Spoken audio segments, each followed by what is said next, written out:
is Dr. Syamala from the Department of MBA International Business, Acharya Nagarjuna University. Coming to today's topic, in previous class we have studied about what is a law, nature of law, sources of law, branches of law, etc. Okay. Now coming to what is a business law, okay, or is mercantile law or commercial law. Okay, so what is the meaning of business law? What is the definition of meaning of business law? What are the objectives of business law? Functions of business law? Okay, all this can be studied under this class. Okay, so business law, what does the business law means? Business law, it can be or else it may be defined as that branch of law. It is a branch of law which prescribes a set of rules for the governance of certain transactions and relations. Okay, so here relations exist between business persons themselves, okay, and secondly business persons and their customers, okay, dealers, suppliers, etc. The relation with business persons and customers, dealers, suppliers, government, etc. Thirdly, business persons and the state. Okay, so business law is also known as commercial law or corporate law.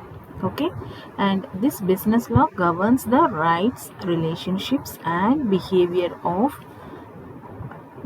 businesses and individuals engaged in commerce, trade and sales. Okay, so as I said before, it has relationships, okay, transactions, relations between business persons within themselves, business persons with stakeholders, business persons and the state. Okay, so in this context, Indian businesses, some of the transactions and some of the relations concerns what aspects means, like regulation of restrictive and unfair business trade practices, foreign exchange management and regulations, insolvency of business persons, promotion of conciliation and arbitration for settlement of business disputes, regulation of companies incorporated under the Companies Act 1956. Okay, likewise,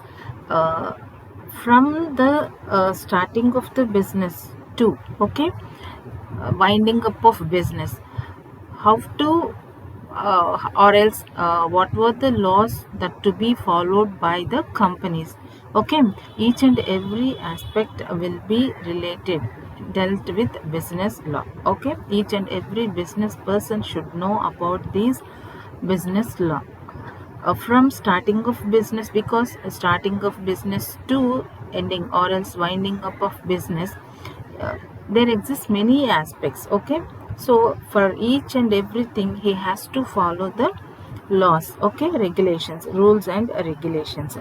Why? Because every successful organization needs to grasp business laws to compete in the market, to sustain in the market. Okay, it includes concepts such as an organization's fiduciary duty towards shareholders and the legal ways in which directors can be held accountable for their actions, and what constitutes a breach of contract. Okay, each and everything will be learned in this business law. Okay, each and every business person has to know all these legal aspects, okay, regarding, for example, as I said before, the duty towards shareholders, okay, the obligation towards shareholders to safeguard the interest of shareholders.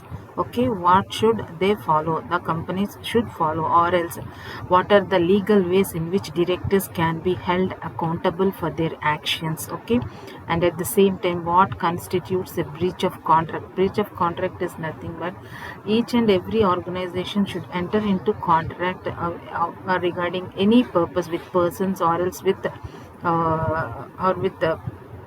for example suppliers or else consumers, likewise. Okay, so they have to know each and every aspect of the business. So business law provides the framework through which businesses are run. Okay, the scope of business law can be found in international treaties and domestic regulations.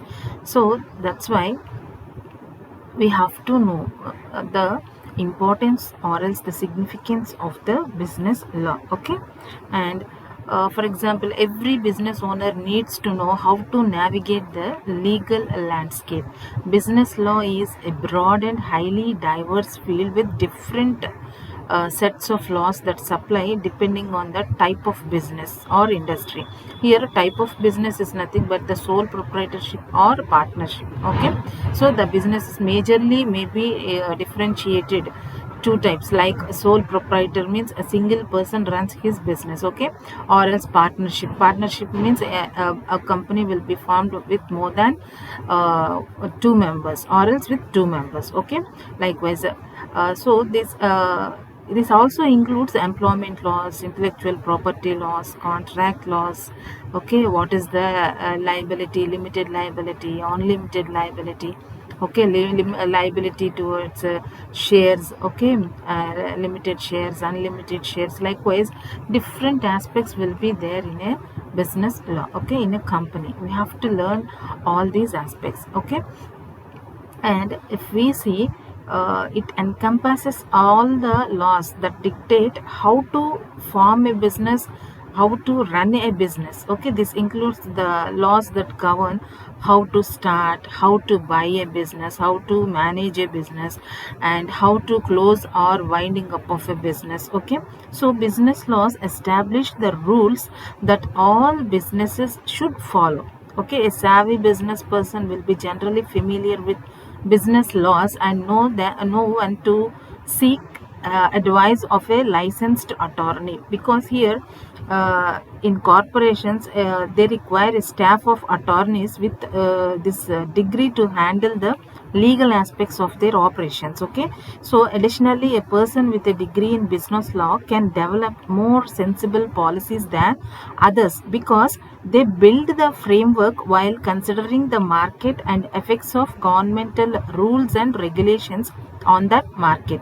So a professional through knowledge of this subject can help the company avoid legal issues which no company wants to deal with. Okay, so here business law, under business law, okay, a familiar persons will be even though they are familiar with business laws, they also want to in some situations seek advice from a licensed attorney. Okay, so business law includes state and federal laws as well as administrative regulations also. Okay, here if we see means, so finally, as the backbone of commerce, business law governs every aspect of the economic marketplace, from setting up of a business entity to navigating complex contractual agreements. Okay, here,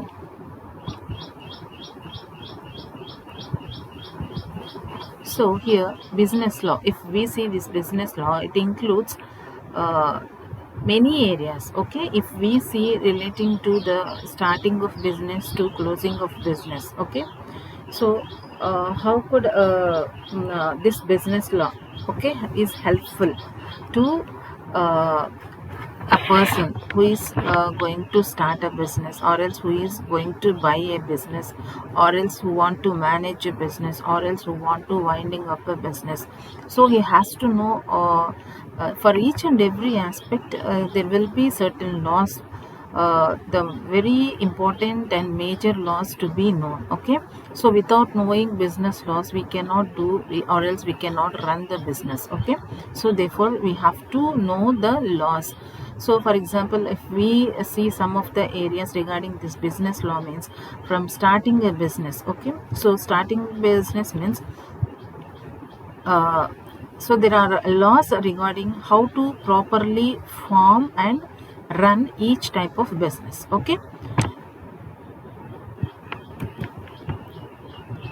so this includes laws about entities such as corporations. Okay, and partnerships and limited liability companies. Okay, so likewise different entities will be involved while to start a business. Okay, so for example, let's say I decide to start my own pet grooming business. Okay, so I need to decide what type of business I want to be. Okay, so will this be a partnership, or else will it be a sole proprietorship, or else what papers do I need to file in order to start this business. Okay, so all these questions, okay, fall under this starting up of a business. So here we have to know what laws will govern these business entities, okay, in order to start a business entity. So the type of entity I pick up will also affect how I pay my income taxes. Okay, so uh, what will be my business be called. Okay, likewise what is any trademarks is needed for my business, patents, copyrights. Okay, and trademarks are part of intellectual property law. Okay, because IPR is another law under this, so which is known as intellectual property law. Okay, so do my business comes under intellectual property law. Okay, so the federal law governs most intellectual property laws. Then I have to know about if I require any special type of license for this business. Okay, so do groomers need a license? Am I allowed to have animals on my property, or do I need some sort of special permit? Okay, so I need to check my local and state laws to find out, okay, how and also if at all I'm going for any advertising, so it is also having some rules and regulations. Okay, so for example, if we see cigars means, so if I am selling cigars means, definitely on the cigar box I have to give the note that it is injurious to health. Likewise, for each and everything there will be certain laws. So uh, so these questions fall under some consumer protection law, okay, which can be federal or state law. So lots of business laws will be there while starting a business. Okay, this is only relating to starting of a business. Okay, so if we see, if we go for a buying a business. Okay, so buying a business means, so I decided to buy a business. Okay, so when I want to buy a business, okay, so if I purchased a business means, so I have to know uh, under what law this purchase of business comes under. Does it comes under property law? Does it comes under real estate law? Likewise, does it comes under any employment law? Likewise, many laws have to be seen in while going to buy a business. Why? Because so employees will be also there in the organization. So while I'm going to purchase another business means, the employees will be there, and we have to know what laws comes under those employee. Under employment law we have to know employment law, labor laws we have to know, so property laws also we have to know. Why? Because we are purchasing a property. So or else it does it comes under real estate law. Likewise, we have to know each and everything. And also under buying a business means, definitely we have to enter into a contract. So while going into a contract means, definitely we have to know about the company. So we have to know each and everything of the company. And while going entering into contract, so each and everything should be known. If at all the persons involved in the agreement, or else the persons involved in the contract, okay, if at all any person doesn't meet the agreement means, so it comes under the breach of contract. So a breach of contract means, it when one party doesn't hold up his or her end of bargain. Okay, so dispute arises. So and this disagreement is known as a breach of contract. So yeah, for buying a business also we have many aspects, we have to know many aspects. Okay, likewise if we see managing a business, so managing a business means, so under managing business also many laws are concerned to it. Okay, so as you can see running a business involve a lot of employment law and contract law. Okay, definitely every organization consists of employees, so we have to know what are the welfare laws, what are the labor laws, what are the employment laws, and also at the same time contract laws also should be known. Okay, so I need to know while I'm doing my business, so how to hire, how to recruit, so what are my contracts, how what are the benefits, so how what benefits I have to provide, how to pay employee insurance, how to pay taxes. Okay, so how to properly fire on employee, not only hiring employees, firing also employees. So there will be a certain procedure to fire a employee also. So many of these employment and benefit laws are federal laws and regulated by government agencies. So if we see, for example, the Equal Employment Opportunity Commission is a federal agency that enforces employment discrimination laws. So uh, so if also I want to sell things also, okay, so for that business also I have to conduct sales. Okay, I have to know about commercial codes. Okay, likewise each and everything I have to know, like a commercial paper, I have to know about the sales governing rules and regulations regarding the sales. Okay, so I have to know each and everything regarding managing a business. Okay, if at all any for example credit reporting agencies will be there. Okay, so we have to see, we have to give information regarding that. Okay, so this is a debt collection law, it comes under debt collection law. So each and every aspect we have to know under this managing a business. Okay, so if we see finally closing a business or winding up of a business. Okay, so this is the last thing, closing a business or a winding up of a business. Okay, so it is a significant part of business law, includes it aspects related to the closing of business. Why? Because it is very very important, we are going to wind up of a business. Okay, so it is important to know how to close a company.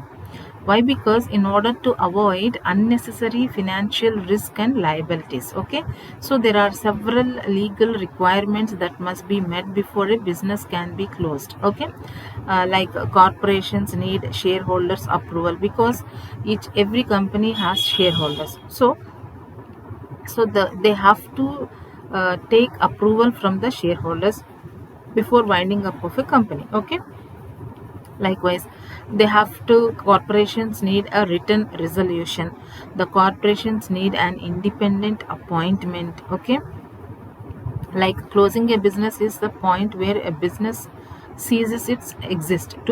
Okay, so here we can study under closing a business two aspects. One is voluntary company closure and the involuntary closure by tribunal is nothing but the court. Okay, so voluntary bankruptcy and involuntary closure. So voluntary bankruptcy is a legal status whereby an individual is permitted to uh, refuse to fulfill their obligations and still be considered legally responsible for those obligations as well as any other debts they may have contracted.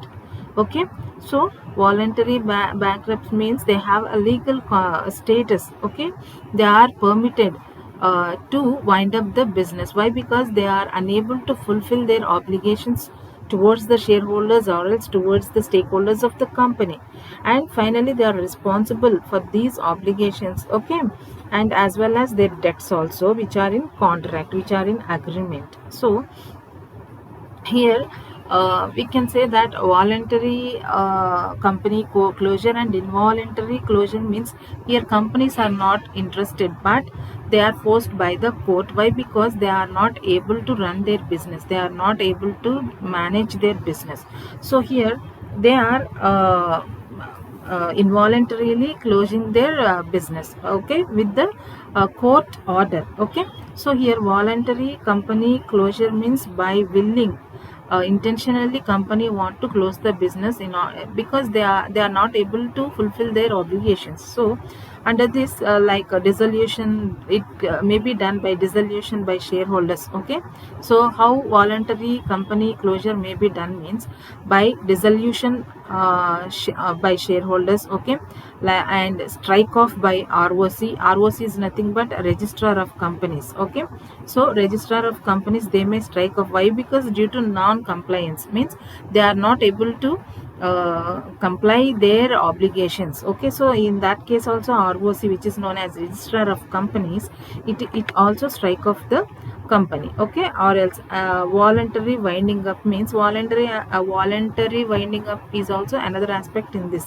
So one is like initiating by company's shareholders. So shareholders only initiate to wind up the company. So like three aspects we can see under voluntary company closure. We can see three aspects. Okay, one is dissolution by shareholders. Okay, and by strike off by ROC.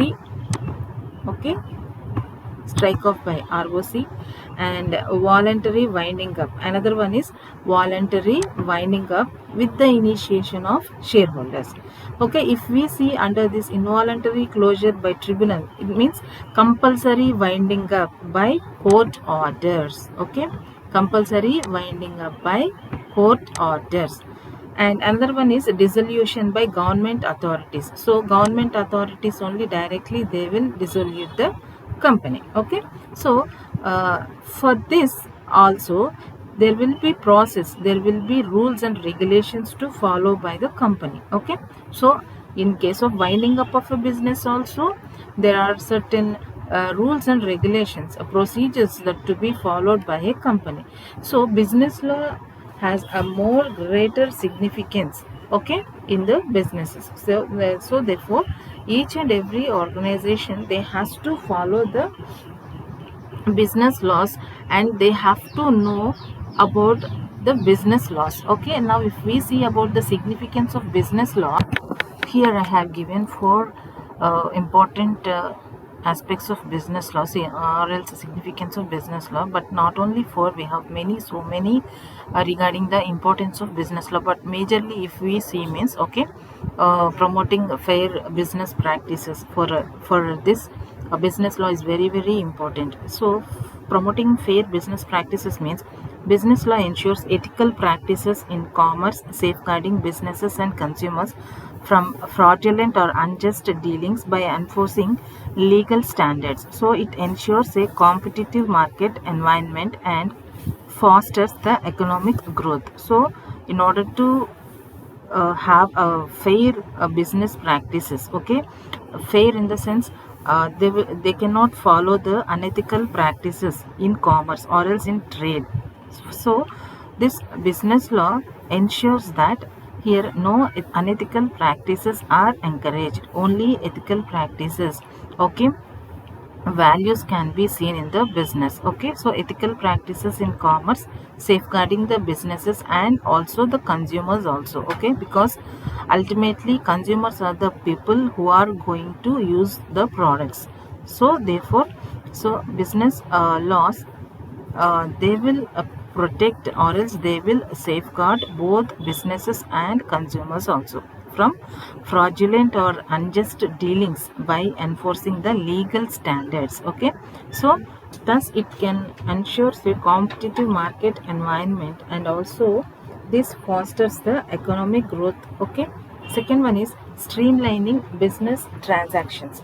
So streamlining the business transactions means business law provides clear protocol for business transactions, how defining what constitutes a legally binding contract and the terms and conditions that each party involved must adhere to it. Okay, if at all any two parties enter into a contract, so they are legally binded whenever they entered into a contract. Okay, so through this, okay, binding of the persons. Okay, here they are entitled to the law, they are within the law. Okay, so the agreement, if at all any breach of contract has been done, means definitely the other party may sue in the court. Okay, so this clarity simplifies business operations, leading to smoother, more predictable transactions, right? Now coming to third one, safeguarding the intellectual property. So safeguarding intellectual property means here innovation and creative ideas are the assets. Okay, so assets of the companies in today's age. Why? Because in order to sustain in this competitive market, every organization, every company has to be very innovative, and creative ideas should be there. So and this for these ideas, these creativeness, these innovations will be protected by the business law through intellectual property rights of businesses, which are known as IPR. Okay, and individuals also. Okay, so business law encourages creativity and invention by ensuring legal ownership over inventions and creative works. And coming to the last aspect, facilitating dispute resolution. So this is for this aspect also very important.